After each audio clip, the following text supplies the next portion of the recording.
జియో కొత్తగా రూ. 450 recharge plan ప్రత్యేకతల గురించి చెప్తా ఉందండి. దాని గురించి మనం పూర్తిగా తెలుసుకుందాం. ఈ రీఛార్జ్ ప్రత్యేక ప్లాన్ అని చెప్తున్నారు. దేశంలో అతిపెద్ద టెలికాం సంస్థ రిలయన్స్ జియో తన ప్రీపెయిడ్ వినియోగదారుల కోసం రూ. 450 విలువైన ప్రత్యేక రీఛార్జ్ ప్లాన్ను అందిస్తూ ఉంది. తక్కువ కాల పరిమితితో వచ్చినప్పటికీ రోజువారీ డేటా, అపరిమిత కాలింగ్ మరియు ఏఐ సేవలు, ఓటీటీ ప్రయోజనాలు కలిపి ఈ ప్లాన్ను మరింత ఆకర్షణీయవంతంగా మార్చాయని చెప్తున్నారు. ప్రస్తుతం ఈ ప్లాన్ జియో అధికారిక వెబ్సైట్ మై జియో యాప్ ద్వారా మాత్రమే అందుబాటులో ఉంది.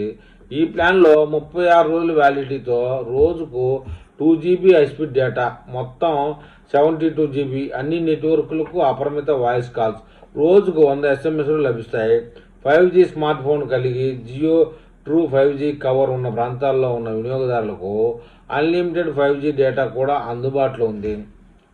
డేటా కాలింగ్తో పాటు ఈ ప్లాన్ 3 నెలల Jio Hotstar mobile subscription, Jio AI క్లౌడ్తో 50 GB ఉచిత క్లౌడ్ స్టోరేజ్ కూడా లభిస్తాయి. అంతేకాకుండా అర్హత కలిగిన వినియోగదారులకు 18 నెలల గూగుల్ ఏఐ ప్రో సబ్స్క్రిప్షన్కు జియో ఉచితంగా అందిస్తుంది.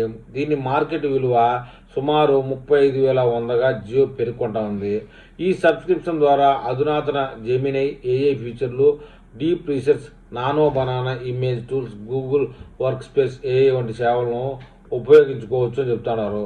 అయితే గూగుల్ ఏఐ ప్రో ప్రయోజనం కొనసాగాలంటే వినియోగదారులు జియో నిర్దేశించిన అర్హత గల ప్లాన్లలో నిరంతరం రీఛార్జ్ చేస్తూ ఉండాలి. ప్రస్తుత జియో నిబంధనల ప్రకారం 349 లేదా అంతకంటే ఎక్కువ అర్హత కలిగిన అన్లిమిటెడ్ ప్లాన్లను కొనసాగిస్తేనే ఈ ఏఐ సబ్స్క్రిప్షన్ యాక్టివ్గా ఉంటుంది. అలాగే జియో హాట్స్టార్ ప్రయోజనాలు కూడా ఆఫర్ నిబంధనలకు లోబడి ఉంటాయని చెప్తున్నారు. ఏది ఏమైనా రూ. 450 రీఛార్జ్ ప్లాన్ అయితే బెస్ట్ అని చెప్తున్నారు. మరి జియో నెట్వర్క్ దారులు ఈ విషయంలో ఏమైనా కామెంట్ చేస్తారో చూద్దాం.